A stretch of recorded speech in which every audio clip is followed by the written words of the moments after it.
but I guess to make things short, I had my baby.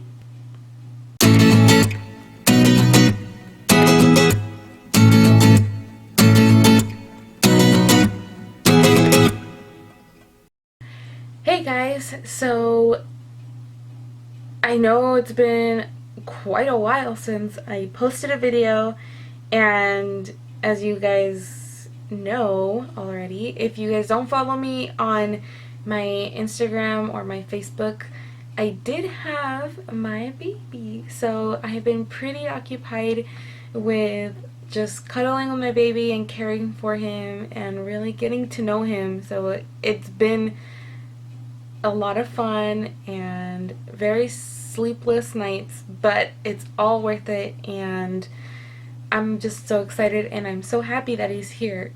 Let's go ahead and I'll go back a little bit and just kind of fill you in really quick with how I had my baby.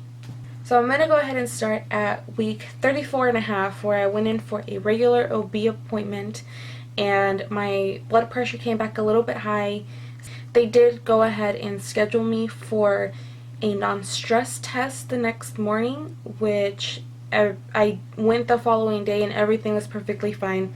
But from that point on, I was going to be going in for a non-stress test 2 times a week, and then I was going to be going in for my regular OB appointment once a week.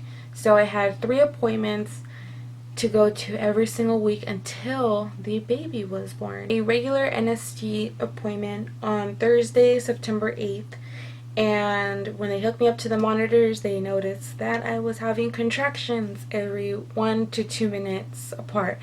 And I was feeling a lot of them, but they were just Braxton Hicks. That was kind of a concern, and I did stay there for about 2 hours being monitored, and they would not space out. It was just constant. So they ended up contacting my doctor, and she said, go ahead and walk down the hall to the labor and delivery and get checked into the triage room, where they would be monitoring me and they could do it for a longer period of time. My doctor and I both made the decision to go ahead and keep me in the hospital, and we were going to go ahead and induce labor.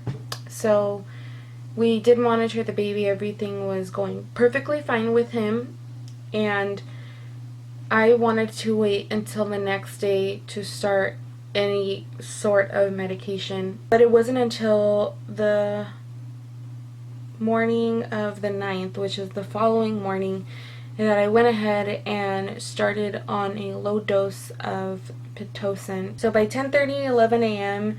on Friday the 9th, I was about 6.5 centimeters dilated, and I believe I was 75% effaced by then, and the baby was still not coming down at all. So I ended up getting the epidural at that time because I could not handle the pain anymore, and the contractions were coming really, really hard. At 11 p.m. on Friday the 9th, I was already 9.5 centimeters dilated and 100% effaced. We decided to go ahead and start pushing, even though the baby was still 4 centimeters up high. So he never really dropped down. It made me really sad because I knew that the doctor would eventually consider or ask me about having a C-section, and I really wanted to avoid having a C-section at all costs. I do believe that my body was just physically done holding a baby and just wanted to get rid of the baby to make my body go back to normal, and my baby was not ready to enter the world. So we did decide to go ahead and do a C-section. I was ready to meet him. I was already tired of being in the hospital. That was gonna be the start of the 3rd day there, and I knew having a C-section meant that I had to stay a lot longer. So we just went ahead, did the C-section, and I had my baby at 6:09 in the morning on September 10th, and he weighed 6 pounds, 13 ounces, and was 20.5 inches long. And he was perfect. While they were sewing me up and everything, the nurses did bring him to me, and they put him on me for about 10 minutes, and I had my moment with him.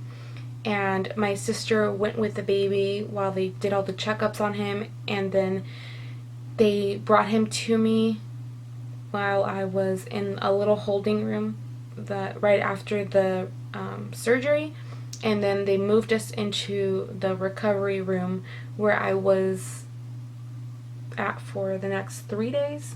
I did not leave the hospital until Tuesday, so I was there for 5 days. I was at the hospital for 5 days, but the staff was amazing. The nurses were phenomenal. I cried leaving the hospital because I was so sad that I wasn't going to have any help, and I was kind of so scared that I would do something wrong, and I wanted all the nurses there with me. They were all so kind and so nice, but it brought me so much joy just seeing my son's face, and he's just so perfect and amazing, and he made me so happy the moment that I saw him, and everybody was just awesome, and my family is beyond supportive of all of this, and I really just feel so blessed to have him here. And I'm gonna go get him because I'm gonna keep crying, and I want to show him to you because you guys have been there through all of my IVF journey, and it's pretty cool to now be able to show you guys my baby. So hold on one second and I will bring him to you so I can show him to you. All right?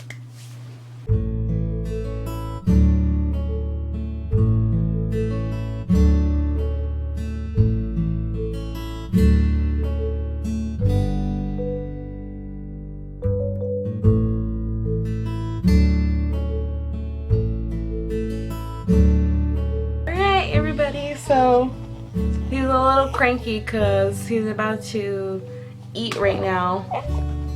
Yeah, it's about time to feed, but here he is. This is our son. He's right here. He has a little angry face right now.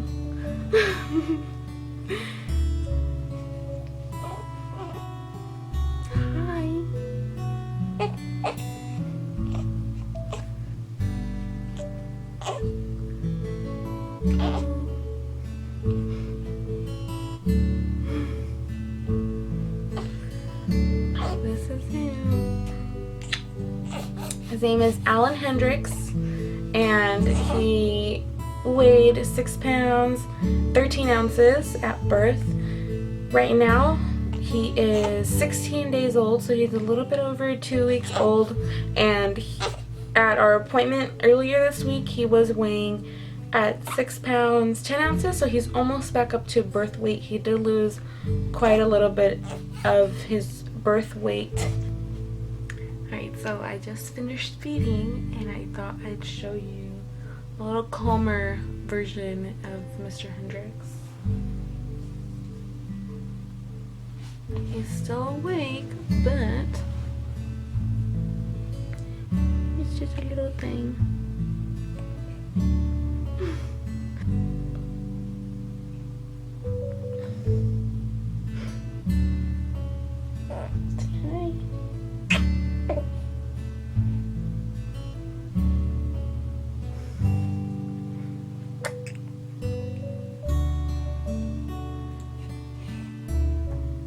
There he is, guys.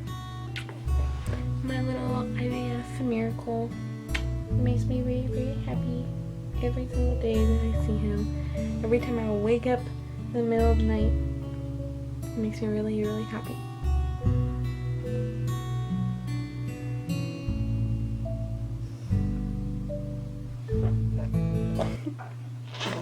Oh gosh. Well, I think I got some diaper duty right now, so we will see you guys next video. Bye.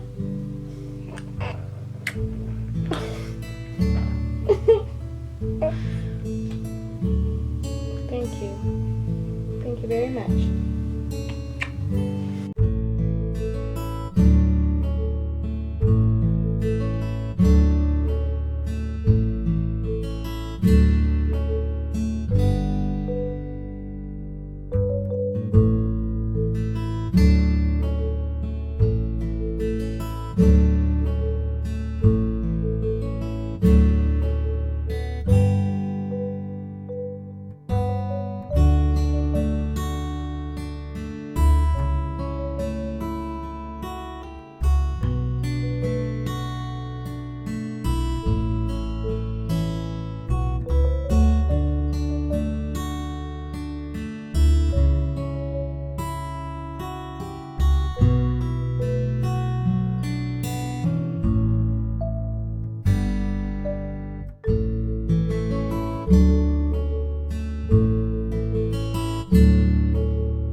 you.